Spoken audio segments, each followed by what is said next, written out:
Welcome to Kess, Twin Mage. Hope you're excited for some Grixis value. As far as your opening hand goes, yes, love it. Looks great. We have 4 lands, Read the Bones. Love Read the Bones. Never gets old casting that. And then we also have another way to tutor into a bunch of the wizards that we have in the deck, so I'll definitely take that.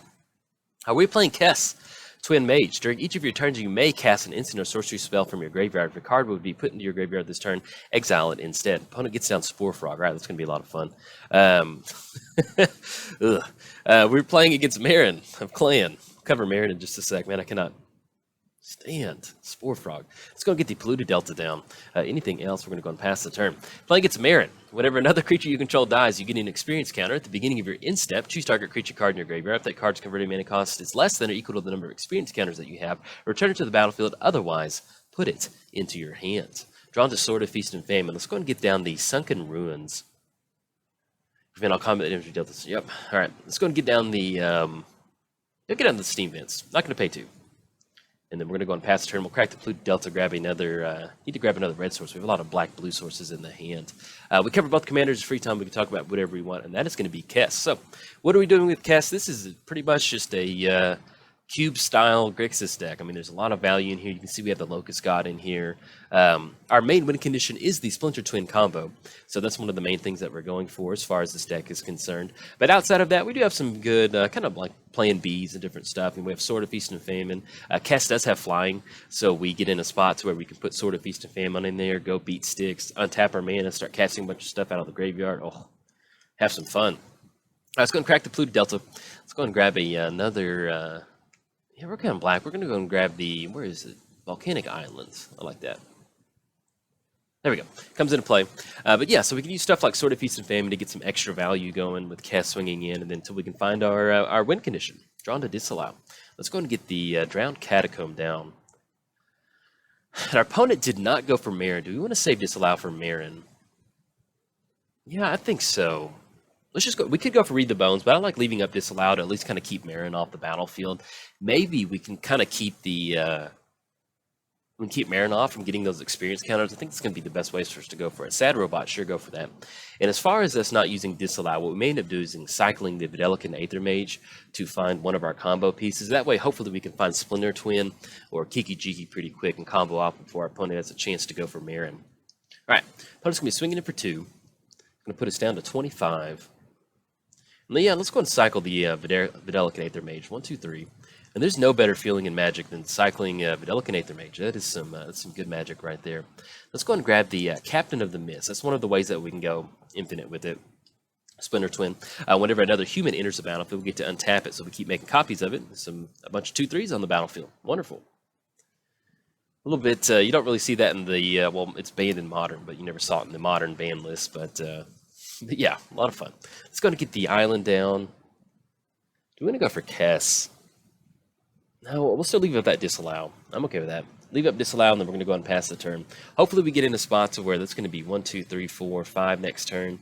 Once we get to 6 mana, we'll be online for Read the Bones, and then we can still leave up Disallow to kind of keep Meren off the battlefield. The main thing is, if we have an infinite combo, that's all wonderful, but if our opponent keeps bringing back Spore Frog, it doesn't really do us a lot of good. Can't get a lot of stuff going. So, as long as we can keep the main enabler off the battlefield, we'll be able to still go ahead and go for that.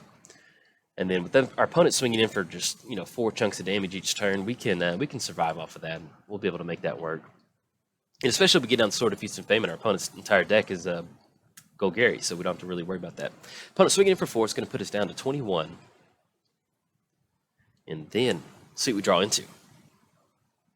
Board wipe would be absolutely wonderful. Oh, ooh, drawn to Splinter Twin. Okay, so let's go ahead and do this. Let's go ahead and get down the Sunken Ruins. So the way we need to sequence this is we have Sunken Ruins. We need to get down Captain of the Mist. We need to get around the Spore Frog. So let's go and do this. So it's going to be 1, 2, 3, 4, 5. We have 6 with the Underground River. Yeah, let's still go and pass the turn. We're going to go and kick it over to our opponent. I'm afraid that if we go for the Captain of the Mist right now, that will put us online for Splinter Twin next turn. But I'd like to get a little bit more mana going if we can make sure we can keep that Spore Frog from going. Okay. Worst case scenario, let's say that our opponent does go for a Spore Frog crack. what we can do is we can still counter the actually activated ability. So if we're not really focusing in on Meren getting on the battlefield, since the Spore Frog activation would be a triggered ability or an activated ability, we can still go ahead and stop that Spore Frog activation. So we get into spots where we can simply just get down Captain of the Mist. You know, we do have to watch out for some spot removal, but simply getting down Captain of the Mist next turn, and then we can try and jam Splinter Twin after that. I kind of like that. All right, that's going to be 1, 2, 3, 4, 5, 6. Yeah. All right, opponent's going to be tapping out for 4 from Beyond. Okay, that's fine. Get that down. And then we're at 14, so it's still, yeah, as far as lethal goes, that's really not the end of the world.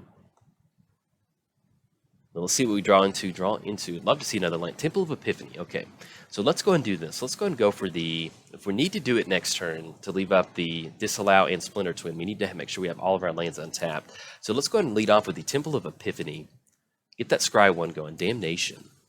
Actually, I like that a lot. Let's go and put that on top. Let's go and get down. Let's go and go for Captain of the Mist. You know, if our opponent wants to go for Meren, once again, we can still go for the Disallow the following turn and go for Splinter Twin, because that's going to be 1, 2, 3, 4, 5, 6, 7 with the Underground River. So that's a really good draw getting into Splinter Twin. And I love it. I love playing Splinter Twin. It's one of those decks that when I was getting into Modern, I didn't play a lot of tier decks. Splinter Twin was still legal when I was getting into Modern, and I never really played it. And it was always just because it was the #1 deck to play. You know, it was always tier 1. You had to have a plan against Splinter Twin, and it was just one of those that I just hated playing against it so much that I never wanted to play it. And as I got into Modern, I realized, you know, it's a really fun deck. I really enjoyed. I grew to miss the matches I played against it once it got banned. And in fact, that night that the day that Splinter Twin got banned, I felt really bad for the Splinter Twin players. I just imagine that, you know, if my pet Modern deck, well, it's not Splinter Twin's a pet deck or anything like that, but yeah, imagine if my deck got banned, how sad I would be. So I still remember, I hate when stuff gets banned in Modern. It has to happen sometimes. But when you think about the human element of those people out there, like when you read on Reddit, we're like, man, I just got done foiling out Birthing Pod and all this stuff. I'm like, oh, brutal. Absolutely brutal. Okay, opponent's going to bring back the Spore Frog. Once again, we're going to be able to get down Splinter Twin and Disallow on the activated ability from Spore Frog. So we're going to be able to stop that. Draw into Damnation. Let's go and get down the Underground River. And that puts our opponent on having one source of removal. Get the Underground River down. And then we'll go ahead and go for Splinter Twin on Captain of the Mist. So that's going to be red, and then blue. Make sure we leave up enough blue. Yep, there we go.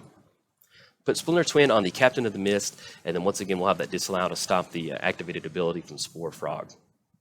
Now we're going to have to make a ton of creatures, so we'll see if our opponent will allow us to make the creatures or not, but should be able to have it out from here, you know, unless our opponent has some removal with these last 2 lands. Okay, I'm going to make a copy of it. I'm going to get to untap the Captain of the Mist. Now, what I'm going to do on this one is, since we have to make a bunch of tokens, our opponent's going to wait for the Spore Frog activation, is I may end up speeding the video up in a way just to kind of get all the tokens on the battlefield, and then we'll kind of go from there. So.